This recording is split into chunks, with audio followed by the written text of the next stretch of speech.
अस्सलाम वालेकुम फ्रेंड्स, मैं हूं इम्तियाज़ हुसैन और आप देख रहे हैं क्रॉफ्टी क्रिएटर्स यूट्यूब चैनल। फ्रेंड्स, आज की अपनी इस वीडियो के अंदर मैं आपको बताने वाला हूं कि आप MCB डिजिटल ऐप कैसे एक्टिवेट कर सकते हैं, इसके ऊपर अपनी आईडी कैसे बना सकते हैं।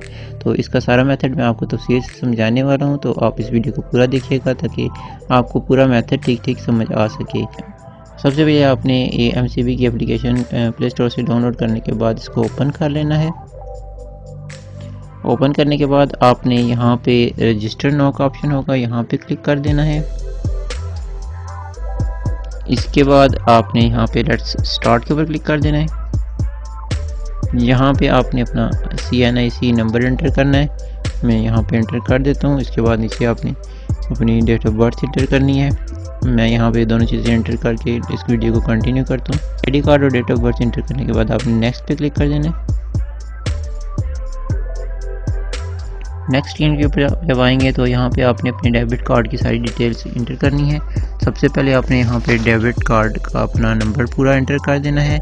इसके बाद आपने डेबिट कार्ड का जो पिन जनरेट किया है, जो आपके डेबिट कार्ड की पिन है जिससे आप अपनी ATM की ट्रांजेक्शन्स करते हैं, जो आपने पिन जनरेट किया है वो यहाँ पे इंटर कर देना है। इसके बाद आपका जो है कार्ड की डिटेल आ जाएगी कि आपका कार्ड कब तक वैलिड है। इस तरफ आपने यहाँ पे महीना एंटर कर देना है और इस तरफ आपने ईयर एंटर कर देना है। मैं सारी अपनी डिटेल्स इंटर करने के बाद नेक्स्ट कर देता हूँ। ये सारी डिटेल्स एंटर करने के बाद आपने नेक्स्ट कर देना है। इसके बाद आपने यहाँ पे अपना रजिस्टर्ड मोबाइल नंबर एंटर कर देना है जो सा आपका MCB अकाउंट के साथ एफिलिएटेड है।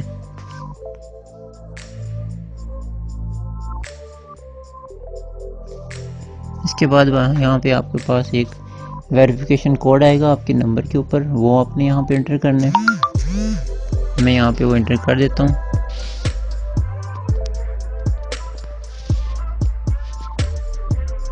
अगर आपको कोड यहाँ पे आपको रिसीव नहीं होता है तो आपने इस टाइमर जो चल रहा है इसके बाद आपने यहाँ पे रीसेंट के ऊपर क्लिक करना है, तो आपको कोड दोबारा मिल जाएगा। अभी मुझे कोड रिसीव हो गया तो मैं यहाँ पे एंटर करने के बाद इसको वेरीफाई के ऊपर क्लिक कर देता हूँ। इसके बाद नेक्स्ट स्टेज के ऊपर आपसे ये कहेगा कि आप यूज़र नेम यहाँ पे एक बना लें, जनरेट करें। जिस तरह आप ईमेल अपना कोई जनरेट करते हैं इस तरह पे यूज़र नेम यहाँ पे जनरेट करेंगे। यूज़र नेम आपका 8 से 30 कैरेक्टर के दरमियान होना चाहिए और इसके अंदर आप कोई भी स्पेशल कैरेक्टर को यूज़ नहीं कर सकते हैं और इसके अंदर आप स्पेसेस नहीं दे सकते हैं। जिस तरह आप ईमेल अपना जनरेट करते हैं कोई इस किस्म से ही आपने अपना कोई यूनिक सा यूज़र नेम यहाँ पे जनरेट कर लेना है। अपना यूज़र नेम एंटर करने के बाद नेक्स्ट पे क्लिक करता हूँ, उसे पता लग जाएगा ये अवेलेबल है या नहीं है। और यहाँ पे मैंने अपना एक पासवर्ड जनरेट कर लेना है।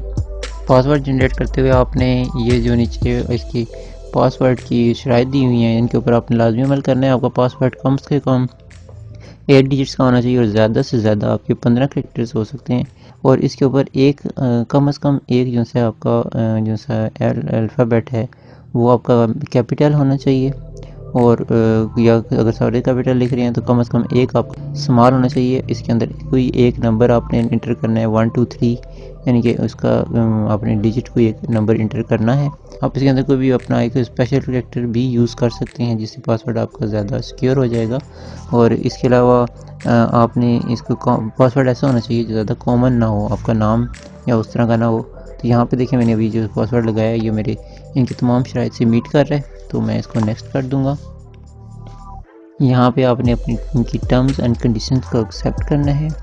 या चाहें तो आप टर्म्स एंड कंडीशन पढ़ भी सकते हैं। पढ़ने के बाद आपने इसको एक्सेप्ट करना है। मैं भी इसको एक्सेप्ट कर रहा हूँ और फाइनलाइज के ऊपर क्लिक करूँगा।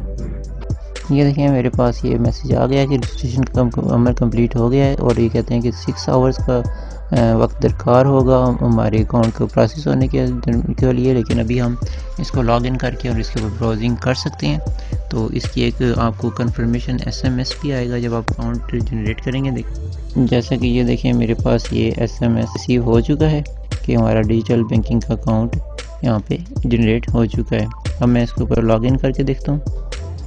ये देखिए मैं अपना यहाँ पे लॉगिन और पासवर्ड लगा के यहाँ पे मैं साइन इन कर रहा हूँ। तो अगर यहाँ पे आपको साइन इन में मसला आए तो आप 6 घंटे इंतज़ार करने के बाद आप ट्राई कीजिएगा, आपका साइन इन हो जाएगा। कहीं दफ़ा यहाँ पे साइन इन के ऊपर प्रॉब्लम आता है स्टार्ट में। अगर आप उसी टाइम साइन इन करने की कोशिश करें आप बेहतर है 6 घंटा वेट कर लें। और अभी मैं साइन इन करके बता देता हूँ। ये देखिए मेरा अकाउंट अभी एक्टिव हो गया है। ये देखिए मेरे पास लॉगिन हो गया, ये लॉगिन जनरेट हो चुका है। तो इस तरीके से उम्मीद है आप भी अपना लॉगिन आसानी से जनरेट कर लेंगे। इस सिस्टम में अगर कोई भी क्वेश्चन हो, कोई भी प्रॉब्लम आए तो आप कमेंट सेक्शन के अंदर पूछ सकते हैं। अगर आपको ये वीडियो पसंद आई है तो इस वीडियो को लाइक कीजिएगा, शेयर कीजिएगा और हमारे चैनल को सब्सक्राइब करना हरगिज़ ना भूलिएगा। साथ ही आपसे इजाज़त चाहता हूँ। अल्लाह हाफिज़।